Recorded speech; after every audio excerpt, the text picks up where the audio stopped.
ফেব্রুয়ারিতে নির্বাচন নিয়ে দুই একটি দলের অনৈক্যকে দাবি আদায়ের কৌশল বলছে গণ অধিকার পরিষদ। তবে এতে নতুন করে সংকটের আশঙ্কা বিএনপির। বিশ্লেষকদের মতে ৫ আগস্ট পরবর্তী নির্বাচনে তরুণদের অগ্রাধিকারে ঘাটতি হলে ভোটের মাঠে বিপর্যয়ের মুখে পড়তে পারে রাজনৈতিক দলগুলো। বান্ডেল থাকলে প্রতি সেনমানিতে টাকা বাঁচবে। বিকাশ সেনমানি বান্ডেল কিনে জিতুন প্রতি লেনদেনে। ২০২৬ সালের ফেব্রুয়ারি মাসে জাতীয় নির্বাচন অনুষ্ঠানের আয়োজন করে। ২০২৬ সালের ফেব্রুয়ারির প্রথমার্ধেই নির্বাচন, এতে অনড় অবস্থানে সরকার। এই সিদ্ধান্তকে স্বাগত জানিয়েছে বিএনপি, জামায়াত সহ অন্য রাজনৈতিক দল। নির্বাচন কমিশনও নিচ্ছে ভোটের সব প্রস্তুতি। তবে নির্বাচনের আগে প্রধান রাজনৈতিক দলগুলো বেশ কয়েকটি গুরুত্বপূর্ণ ইস্যুতে এখনও ঐক্যমতে পৌঁছাতে পারেনি। বিশেষ করে এখনও চূড়ান্ত হয়নি জুলাই সনদ। কাঙ্ক্ষিত সংস্কার ও জুলাই হত্যার বিচার না হওয়ার আগে নির্বাচনের বিরোধিতা করে আসছে তরুণদের দল এনসিপি। অভ্যুত্থানের নেতাদের নিয়ে গঠিত দলটি নির্বাচনের আগে মূলত এই দুই দাবিরই বাস্তবায়ন চায়। ফেব্রুয়ারিতে নির্বাচন হবে না। তারপরও সুষ্ঠু নির্বাচন আয়োজনে অন্তর্বর্তী সরকারের আন্তরিকতা ও আস্থার ঘাটতি দেখছে না বেশিরভাগ রাজনৈতিক দল। নতুন বাস্তবতায় তরুণ প্রজন্মের রাজনীতিকে স্বাগত জানালেও নির্বাচন নিয়ে তাদের বক্তব্যে নতুন সংকটের আশঙ্কা বিএনপির নেতার।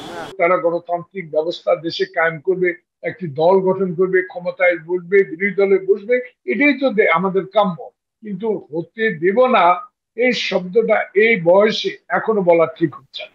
নির্বাচন ইস্যুতে রাজনৈতিক দলগুলোর মতো পার্থক্য, অনৈক্য ও মতাদর্শের ভিন্নতাকে দাবি আদায়ের কৌশল হিসেবে দেখছেন গণ অধিকার পরিষদের নেতারা।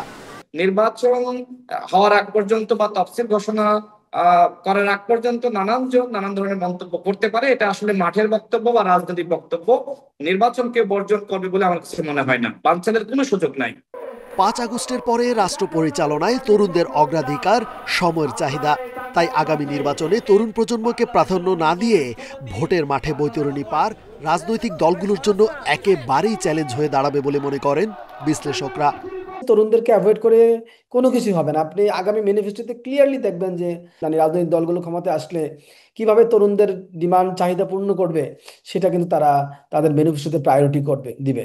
না দিলে কিন্তু তারা নির্বাচনে উত্তরণ ঘটাতে পারবে না। ঘোষিত সময়ে নির্বাচন না হলে দেশ এক কঠিন সংকটের মুখোমুখি হতে পারে বলে মনে করেন এই বিশ্লেষক। রেজওয়ানুল হক, ইন্ডিপেন্ডেন্ট নিউজ, ঢাকা। সংবাদের শুরুতেই আপনাদের যেমনটি জানিয়েছি, ফেব্রুয়ারিতে নির্বাচন নিয়ে দু একটি দলের অনৈক্যকে দাবি আদায়ের কৌশল বলছে গণ অধিকার পরিষদ। তবে এতে নতুন করে সংকটের আশঙ্কা বিএনপির। আর বিশ্লেষকদের মতে ৫ আগস্ট পরবর্তী নির্বাচনে তরুণদের অগ্রাধিকারে ঘাটতি হলে ভোটের মাঠে বিপর্যয়ের মুখে পড়তে পারে রাজনৈতিক দলগুলো। এসব বিষয় নিয়ে আলোচনা করতে এই মুহূর্তে ঢাকা বিশ্ববিদ্যালয় থেকে আমাদের সাথে যোগ দিয়েছেন রাষ্ট্রবিজ্ঞান বিভাগের অধ্যাপক কাজী মোহাম্মদ মাহবুবুর রহমান। অধ্যাপক মাহবুবুর রহমান, আপনাকে স্বাগত জানাচ্ছি ইন্ডিপেন্ডেন্ট টেলিভিশনে। আপনার কাছে প্রথমে একটু জানতে চাই যে নির্বাচন নিয়ে দু একটি দলের অনৈক্যকে দাবি আদায়ের কৌশল বলছে গণ অধিকার পরিষদ। এভাবে দাবি আদায়ের প্রক্রিয়াকে আপনি কিভাবে দেখছেন এবং এতে নির্বাচনে কেমন প্রভাব পড়তে পারে বলে আপনি মনে করেন? আসলে যে কোনো রাজনৈতিক দলই কিন্তু তাদের নিজস্ব এজেন্ডা বাস্তবায়ন করার জন্য বার্গেনিং করবেই। তো সেই জায়গা থেকে নির্বাচনও কিন্তু একটা বার্গেনিং চিপ, এবং আপনার যে সকল এজেন্ডা নতুন রাজনৈতিক দলগুলোর আছে এবং বৈষম্য বিরোধী আন্দোলনের সাথে যুক্ত যারা আছে তাদেরও তো বিভিন্ন ধরনের দাবি দেওয়া আছে। তো সেই দাবি দেওয়াগুলো অনেক ক্ষেত্রে দেখা যাচ্ছে পুরাতন রাজনৈতিক দলগুলোর সাথে কিছু অনৈক্য তৈরি হচ্ছে। সেই অনৈক্যের কারণে তারা কেউ কেউ হয়তো ভাবছে যে নির্বাচনটাকে যদি একটা আলোচনা নিয়ে আসা যায়, সেক্ষেত্রে তাদের হয়তো আলোচনার টেবিলে সুবিধা তৈরি হতে পারে এক ধরনের। তো সেই জায়গা থেকে কেউ কেউ বিভিন্ন রকম বলতে পারে, কিন্তু এটাই যে চূড়ান্ত কথা এবং এটাই যে সত্যি আমরা কিন্তু এটা জানি না। বরং এটা হতে পারে যে আপনি রিয়েলিটিটা হলো যে বিচার সংস্কার এবং নির্বাচন কিন্তু আমরা সবাই চেয়েছি। তো এখন সরকারের চ্যালেঞ্জটা হলো 1 বছরের মধ্যে সংস্কার এবং বিচার এই দুইটাকে কিন্তু খুব বেশি দৃশ্যমান করা যায়নি। তো এখন আরও সরকার সময় নিচ্ছে, আরও তো 6 মাস আছে। তো এই অবস্থায় সরকার যদি এই 6 মাসের মধ্যে কমপ্লিট করতে পারে বিচারের কিছু দৃশ্যমান কাজ, বিচার যদিও লম্বা একটা প্রসেস, আর সংস্কার তো আমরা মোটামুটি একটা পর্যায়ে চলেই এসেছি। এখন তো নির্বাচনের যত বার্গেনিং করা হোক বা নতুন যে সকল আলোচনায় সামনে নিয়ে আসা হোক, আমি মনে করি সবাই কিন্তু নানান রাজনৈতিক অঙ্গন থেকে কথাগুলো বলছেন এবং রাজনৈতিক দলগুলোর নিজস্ব উদ্দেশ্যের কারণে এগুলো বলছেন, কিন্তু এগুলোর সাথে মনে হয় না যে নির্বাচন পিছিয়ে যাওয়া, নির্বাচন ফেব্রুয়ারিতে হবে না, এই বা সকল নির্বাচন ব্যাপার বাধাগ্রস্ত হওয়ার তেমন সুযোগ আপনি দেখছেন না, আর আমি একটু মনে করি না। জানাবেন।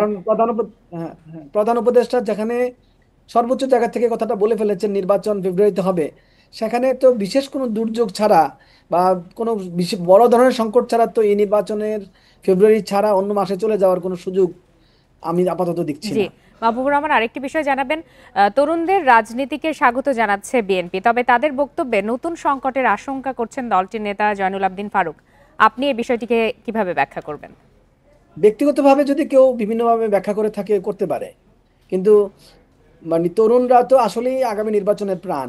আপনি তরুণ বলতে তো কোনো রাজনৈতিক দল না, কোনো রাজনৈতিক সংগঠন না। তরুণ বলতে বাংলাদেশের মানে ভোটারদের একটা বড় পার্সেন্টেজ হলো এখন তরুণ। বাংলাদেশের বৈষম্য বিরোধী আন্দোলনের একটা বড় অংশ বা যারা নেতৃত্ব দেন তারা তরুণ। তা গত 15 বছর যারা লড়াই করেছেন তারাও একটা বড় অংশ তরুণ, কারণ বাংলাদেশের আসলে জনসংখ্যাই তো এখন তরুণদের সংখ্যা বেশি।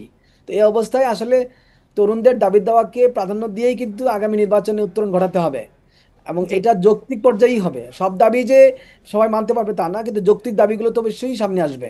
জি, একটু সংক্ষেপে জানাবেন যে গণঅভ্যুত্থানের পরে নতুন দলগুলোর ভূমিকা কেমন হওয়া উচিত বলে আপনি মনে করেন? গণ অভ্যুত্থানের পরে নতুন দলগুলো আমি আগেই থেকেই বলে আসছি যে 3টা বিষয় আমরা গত সেপ্টেম্বর থেকেই বলেছিলাম, যে সংস্কার, বিচার এবং নির্বাচন। এই 3টা পয়েন্টে সবাইকে ঐক্যবদ্ধ থাকতে হবে।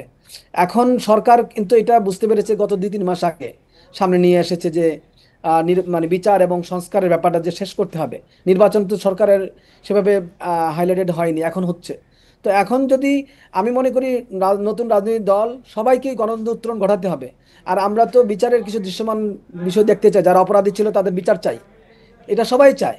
তো এটা কোনো নতুনের দাবি না, পুরাতনের দাবি না, এটা আসলেই সবার মানে দাবি। অপরাধের বিচার হবে সবার সবার দাবি। আর আপনার সংস্কারের ব্যাপারে তো আমরা একটা কমপ্লিট করেছি মোটামুটি, এখন এটাকে শেষ করে দিলেই হয়, এবং এটাকে মানে রাজনৈতিক দলগুলো একটা ঐক্যমত চলেই আসছে, এখন জি তো এটাকে কমপ্লিট করতে হবে, এটা তো সরকারের মানে দায়িত্ব। আর এই জায়গায় তরুণ রাজনৈতিক দলগুলো সরকারকে এই জায়গায় সাহায্য করবে, শুধু তরুণরা না, আমি মনে করি সকল রাজনৈতিক দলেরই কাজ হলো এই 3টা ইস্যুতে সরকারকে সহযোগিতা করা। কিন্তু জি, সরকার আনলিমিটেড টাইম পর্যন্ত এই সহযোগিতা নিতে পারবে না, কারণ এটা তো শেষ করতে হবে। অধ্যাপক কাজী মোহাম্মদ মাহবুবুর রহমান, আপনার বক্তব্য আমাদের কাছে স্পষ্ট। আপনাকে অসংখ্য ধন্যবাদ আমাদেরকে সময় দেওয়ার জন্য।